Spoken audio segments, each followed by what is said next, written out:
for me, like my first feeling of freedom was like on a bicycle, right? No training wheels, and it's like I just got to ride. That's the furthest I've ever been from the house, you know, just getting to ride. And then I got a dirt bike, and then that was like that second stage of freedom, where it's like my parents would let me and my brother just go. We could cut across the golf course that we lived on, and we could just go ride the hills back there.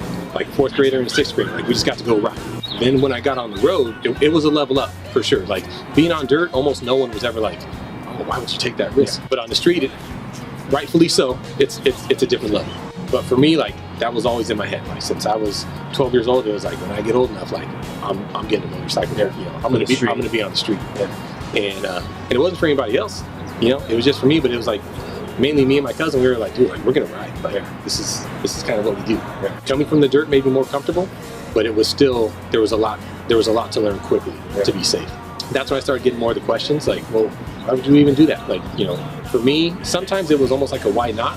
Well, there's a bigger plan for what I'm doing here. You know, like I don't decide my timeline per se, and so that's where all my confidence lies. Like, but within that, I'm going to be as responsible as possible. So I understand the risk that I'm taking, but the reward is there, and I know that as much as I love bikes, it's still not number one.